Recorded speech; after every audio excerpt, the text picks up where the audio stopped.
So you probably clicked on this video and went, what the heck am I looking at? And I am here to explain. But before I do that, can you pretty please go into the comments or the description and click on that link and go vote for me to be Face of Horror for 2024.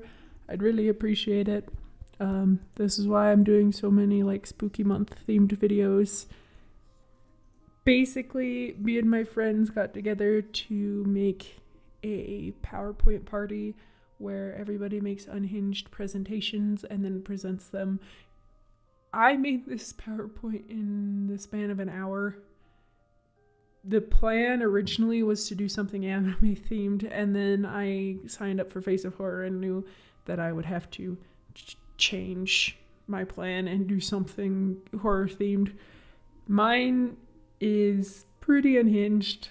I've never done something so vain in my life, to just sit there and talk about why I am the best. Obviously, this is not serious. This is all jokes and everyone was in on it. Hopefully you guys enjoy the video and please vote for me for Face of Horror 2024. Thanks. Hope you enjoy the video. So, I bet you're all wondering why I am dressed like this. A little bit. Unfortunately, this is a funeral. Oh no. For all of you. Oh. Because I didn't realize it was in a horror movie, out of everyone here, I would be the final girl. Oh, I see. That's fine. No. I'm so sorry for your loss. Loss of life. So what is the final girl? The final girl is a trope in horror films, particularly in slasher films, that refers to a girl or a woman alive to confront the killer, ostensibly the last one to tell the story. The final girl has been observed in many films, including Psycho, Voice of Desire, the Texas Chainsaw Massacre, which is one of the very first instances of the final girl, Halloween, Alien, Friday the 13th, Nightmare on Elm Street, and Scream. The term was coined by Carol J. Clover in her article, Her Body, Himself, Gender in the Slasher Film from 1987. Clover suggested that in these films, the viewer began by sharing the perspective of the killer, but experienced a shift in identification to the final girl partway through the film. So what does it take to be the final girl? You have to be a woman. You have to be sexually unavailable. You have to avoid the vices of the victims like illegal drug use. And most final girls exhibit intelligence, curiosity, and vigilance. Am I a woman? Yes. I'm also very plain looking. Most final girls are good looking, but don't stand out like crazy, like me. Example. Sexually unavailable. I have gone on one date. Amen. While you were out kissing boys, I was studying the blade. Wait. I thought that said the Bible. Violence is not a part So of do I things do that drugs? need. Don't do drugs. Put a duck. You didn't answer the question. I don't do drugs. Do I exhibit intelligence, curiosity, and vigilance? I'm very curious and individual who knows many things. I love to study. I tend to watch things very closely because I'm very vigilant. Intelligence, nobody's perfect. Now, how would this scene start? I'm a runner. In the morning, I go on runs, usually around 4:30 in the morning. This is the perfect setting to run into the killer.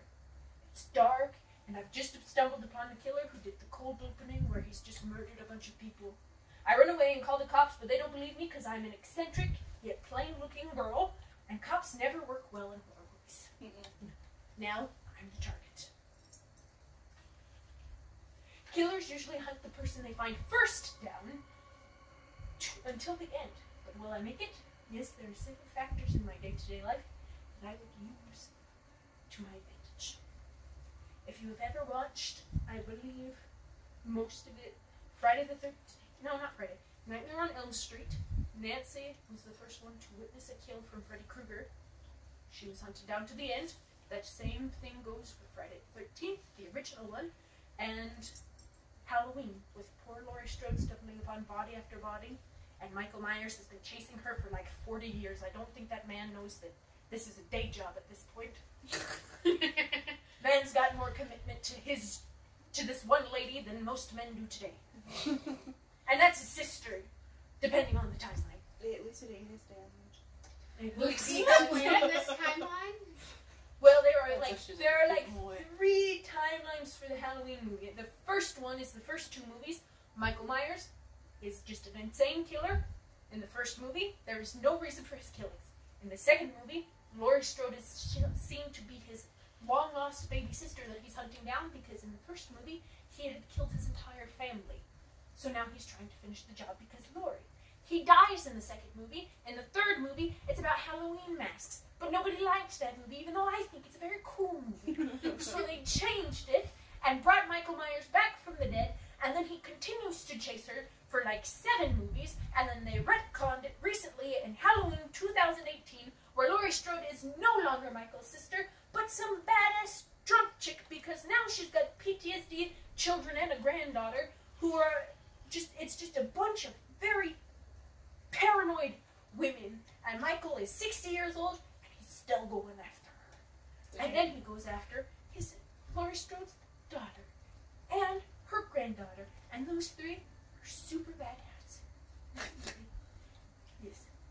Did he think of just asking her on a date? That probably would have made her run away.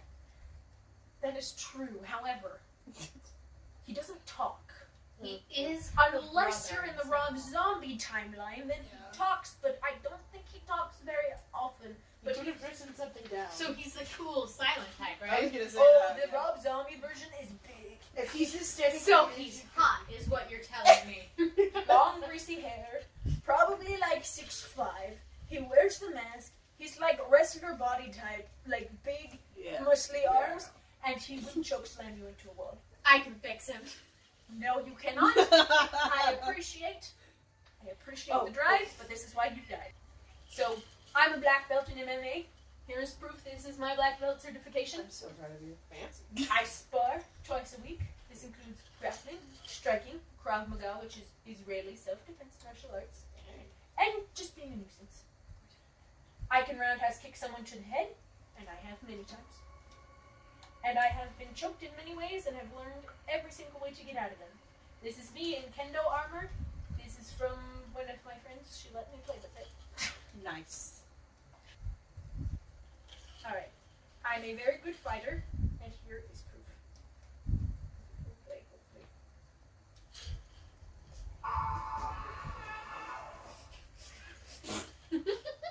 That is all the You have evidence. a beautiful scream. Yes. I go to the gym 3 times a week. For cardio? No. Lifts only. We get gains. My squat max is 230 pounds. Hey. I could squat the killer. Yes. Yes. Though I do go on runs every morning because cardio is important. Now here's a good question for all of you. If you are running from a killer, there are 2 paths. One goes downhill, one goes uphill. Which way do you go? Down. You're dead. Yes, I am. The human brain, on average, will follow easier prey, going downhill. So if you are in a situation where you are being chased with a group, and everyone else goes downhill, you go uphill. Yes. What if I had said uphill? If you had said uphill, you'd probably have lived, depending on if everyone else went down. Have you ever considered the fact that I am clumsy and I would just roll down that hill? So it is better. This is why you would die. Yes, I understand. I died It away. was just Wesley from Princess Bride. It's all the way. Oh, to yeah. the hillside. As you wish. Hopefully knock him out. As you want to kill It's me. like bowling. You're hoping to take him out by knocking him down like a pin. Alright. Oh no, we're on the 2nd floor. Because we're in a horror movie, instead of running out the front door, up the stairs. What do? I'm going out the window. No thoughts. I don't care if it hurts. I'm going. Better a broken ankle than death. No thoughts, just pure action. Which is what the viewers of our horror movies want. Yeah, I'm just going straight out the window. Yes. As you are going out the window, if the killer jumps out the window after you, are you then going to grapple them or stab them? Because I assume you've gotten a knife at some point. if I have a weapon, I'm going for the stab. Here's some important information about knife handling. Knife handling, I prefer holding an ice pick, which is the kind of like, if you've ever watched Psycho, the first of all, most people actually hold their knives with the blade pointing outwards, holding it down here when they're walking, because they can conceal it better, but then they can also just grab you and stab. If you hold it like an ice pick and you're good at grappling, you can grab people, and then you can sewing machine right up the side, Ooh, yeah. cross the neck, split the jugular. There you go. So you got. I know way too much about this. This was in my self-defense course. So it's very important to remember when handling a knife. Usually, if you're not holding an ice pick, you want the blade pointed at people. There are slashing motions. There are stabbing motions. A lot of it you can do by practicing a collie stick, which I do twice a week. What is a collie stick? It is a stick that's about the size of your forearm. It is yes. literally, I call it my beating stick. And we smack each other with it. Nice. Perfect. When we are, it's like a short Bonding. sword. Yes. Yes.